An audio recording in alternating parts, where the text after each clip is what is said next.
రాష్ట్ర ప్రభుత్వం రుణమాఫీతో ఇతర హామీలు అమలు చేయకుండా ప్రజల్ని మోసం చేసిందన్నారు బీజేపీ నేతలు. రాబోయే 3 ఎమ్మెల్సీలకు ఇప్పటినుంచే సన్నద్ధమవుతున్నామని చెప్పారు. అసెంబ్లీ ఎన్నికల్లో లాగే స్థానిక ఎన్నికల్లో సత్తా చాటుతామని తెలిపారు. రాష్ట్రంలో పార్టీ పెద్దలకు ఎమ్మెల్యేలకు గ్యాప్ లేదన్నారు బీజేపీ నేతలు.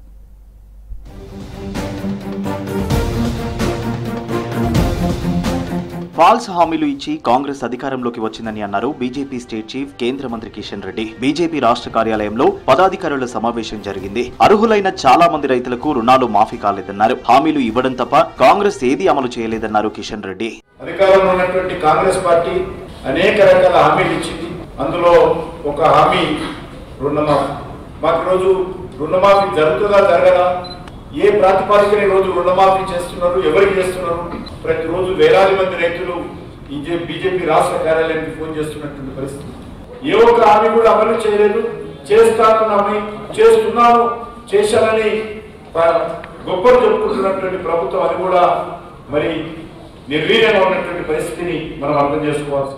బీజేపీ పదాధికారుల సమావేశానికి ఆ పార్టీ ఎమ్మెల్యేలు డుమ్మా కొట్టారు. పదాధికారుల సమావేశానికి 8 మంది ఎమ్మెల్యేలలో 7 మంది హాజరు కాకపోవడంపై పార్టీ వర్గాల్లో తీవ్ర చర్చ జరిగింది. ఇప్పటికే రాష్ట్ర పార్టీ పెద్దలకు ఎమ్మెల్యేల మధ్య గ్యాప్ ఉందనే ప్రచారం జరుగుతోంది.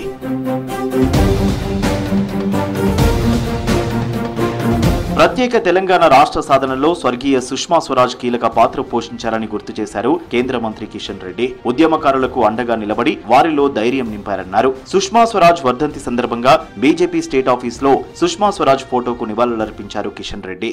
లోక్సభలో ప్రతిపక్ష నాయకురాలిగా ఉన్నప్పుడు తెలంగాణ చివరి దశ ఉద్యమంలో కీలక పాత్ర పోషించడం జరిగింది. రాష్ట్ర అధ్యక్షుడు ఆ రోజు కూడా నేను పనిచేశాను.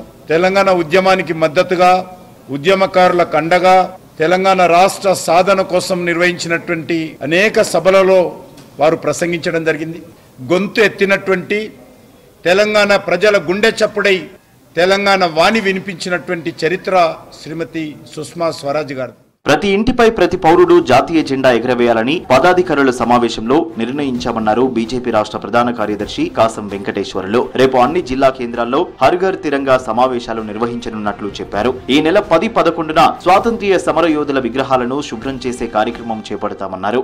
నరేంద్ర మోడీ గారు ప్రధానమంత్రి అయిన తర్వాత దేశవ్యాప్తంగా ప్రతి పౌరుడు ప్రతి ఇంటిపైన నగరంలో జాతీయ పండగలాగా జరుపుకోవాలని చెప్పేసి తర్వాత ఆగస్టు 10-11 తేదీలలో స్వాతంత్ర సమరయోధులు విగ్రహాలను శుభ్రం చేసి మన స్వాతంత్ర సమరయోధులకు సన్మానం చేసుకునే రకంగా మనం వాటిని సిద్ధం చేయాలని చెప్పేసి ఏపీ సీఎం చంద్రబాబుకు లేఖ రాశారు గోషామహల్ బీజేపీ ఎమ్మెల్యే రాజా సింగ్. ఏపీలో పురాతన దేవాలయాలు, భూములను కాపాడాలని విజ్ఞప్తి చేశారు. హిందూ దేవాలయాలను వివిధ మతాల వారు ఆక్రమించుకుంటున్నారని ఆరోపించారు.